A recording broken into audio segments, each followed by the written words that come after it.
La entrevista de la semana en Maray Televisión. Lo escuchas, lo ves. Conversando sobre Atacama entre líneas, aquí en Maray TV, y en esta ocasión con un muy interesante invitado. Estamos con don Emilio Díaz, a quien le damos cordialmente la bienvenida. Él es presidente de la Central Unitaria de Trabajadores de aquí de la provincia de Copiapó, y además presidente de la Asociación de Funcionarios Municipales de la Municipalidad Copiapina, y en esa condición integrante de la CUT, dado que este gremio está afiliado a esta importante organización a nivel nacional. ¿Cómo estás, Emilio? Un gusto de tenerte aquí en este programa sobre Atacama, para sostener una conversación respecto del empleo y la situación de los trabajadores en Atacama. Bueno, un gusto saludarte, Miguel. El placer es para mí estar en dependencia de la Radio Maray, aunque la última vez no fue muy agradable, parece del trato, cuando se estuvo trabajando contigo acá, sobre todo en firmar un acuerdo de algo que ya es ley, ¿ya?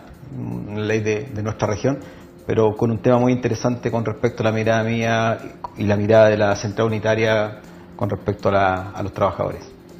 Bueno, estuvimos en el programa anterior conversando con el presidente de la Corproa, que es el gremio que agrupa a los empresarios de Atacama, hablando sobre la cifra de desocupación en la región, de acuerdo con el último informe del Instituto Nacional de Estadísticas. Atacama está con un 9,2% de desocupación, es una cifra negativa, evidentemente, pero para enfrentar esta dificultad tenemos que trabajar en conjunto. Ese es el acuerdo, o es la opinión que tenía el presidente del gremio de los empresarios en la región. ¿Cuál es la mirada que tiene la CUT respecto de la situación del desempleo en la región de Atacama? Bueno, entendemos el tema tripartito con respecto a lo que establece las políticas de gobierno, lo que establecen también los empresarios y lo que establecen los trabajadores. Dentro de esta suerte de este tridente de las fuerzas donde tenemos que tratar de trabajar para mejorar esta situación, hay sentimientos encontrados. Nosotros queremos una mejor estabilidad, queremos un trabajo mucho más decente, queremos aplicar las mismas políticas de seguridad y salud en el empleo, pero que no se vea desmejorada, digamos, esta cifra, o que no se empiece a incrementar nuevamente la cifra de desocupación dentro de nuestra región. Yo me recuerdo, Emilio, bueno, y ahora me voy al tiempo cuando fui intendente, donde tuvimos muy importantes conversaciones con los distintos gremios representantes de los trabajadores, sobre todo el sector público en la región. Sí. Y ahí se acuñó un concepto que a mí me pareció muy interesante, que es el nuevo trato para Atacama. Y precisamente el nuevo trato proponía el trabajar juntos por una mejor región, digamos. Ese era el anhelo que estaba subyacente a esta gran idea.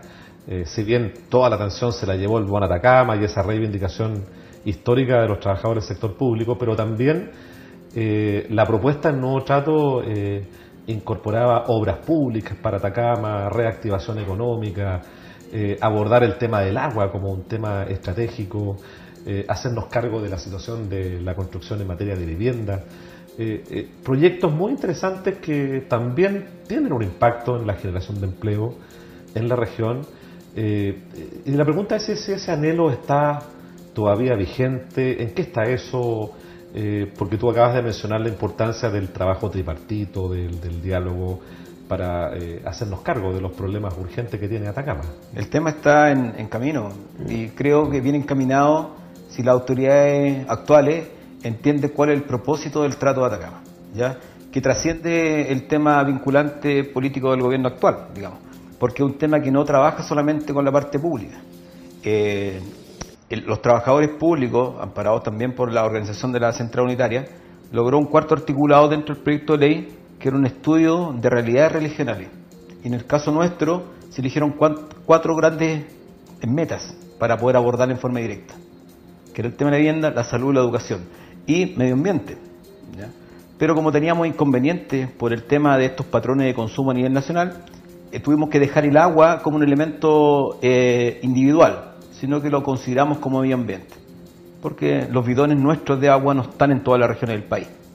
Y ese libro, ese manual de procedimientos, esa escala de valores para poder atacar las políticas regionales, está vigente, está publicado, es parte de lo que estableció dentro del Ministerio de Hacienda la licitación, donde la Universidad Católica se ganó esta licitación y ya entregó el informe este año, digamos, en el primer semestre, y ya fue presentado. Ya tenemos herramientas como región, que es importante. Y bajo esa particularidad, la misma región de Atacama, la misma comunidad permanente entre la región de Atacama, tiene que hacer caso sobre esas nuevas políticas que tienen que ser vinculantes. Y en un tema, no estoy hablando de un tema paritario, ¿no? Porque sabemos que tenemos algunas veces situaciones de inconvenientes porque somos menos que otros y algunas veces no son vinculantes las decisiones que uno pueda tomar.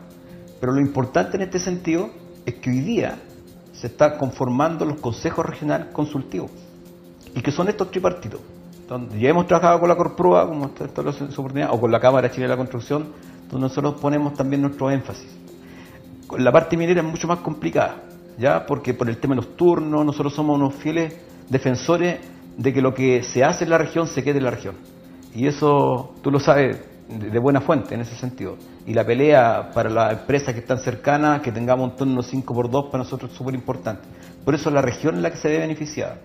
Hay un debate bien interesante que ha estado retomándose con mucha fuerza en la región de Atacama y que tiene que ver con la contratación de mano de obra local, por ejemplo, porque hay empresas que llegan, se instalan, pero no contratan trabajadores de la zona, y eso repercute en el comportamiento de la tasa de desocupación, porque la encuesta del INE es una encuesta de hogares, por lo tanto, si los trabajadores no viven acá, no van a estar contabilizados en los sondeos que realiza el Instituto Nacional de Estadística.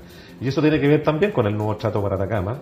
Este debate también se ha proyectado a la necesidad de que las inversiones que están hoy en día aprobadas se puedan concretar, porque eso va a significar nuevos empleos también para la región.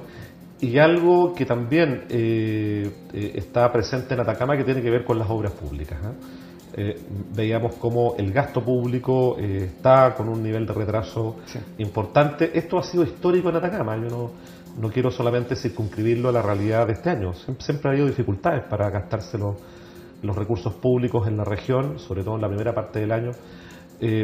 Cuando se habla de un nuevo trato también, entiendo yo que se habla de ir mejorando estos índices para que efectivamente a la gente le vaya mejor, digamos. Mira, hay un tema súper importante que la comunidad va a entender en este sentido, que cuando nosotros hablamos de la permanencia del trabajador, cuando hablamos directamente de qué se tiene que hacer con el trabajador para mantener su buena condición, nos vamos a las empresas más grandes, ¿cierto? Si hablamos de la segunda región podríamos hablar de La Escondida, si hablamos de acá podemos hablar de Candelaria, pero nadie habla del aparataje público.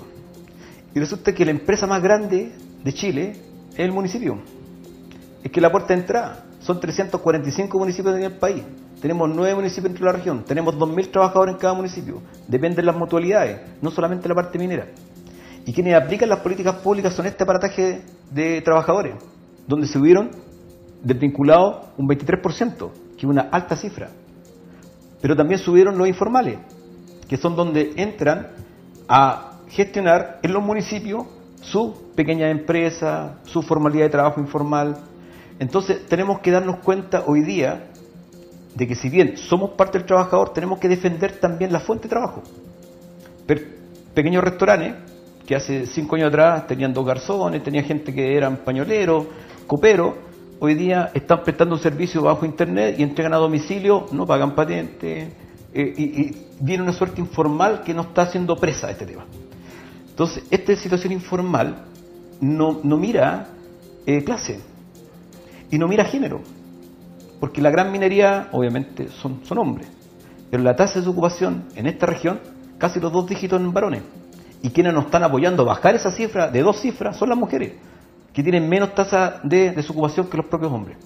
Entonces es un tema que hay que conversar a mucho más a fondo. De hecho la última encuesta del INE también revela un dato que es bien interesante, que es la creación de más de 5.000 puestos de trabajo en el trimestre marzo-abril mayo, que fue el que midió el INE en el mes de junio, y que claro, que revelaba que con respecto al mismo trimestre del año 2017 había un crecimiento importante en la tasa de ocupación, es decir, hay más gente trabajando, hay más gente también buscando empleo.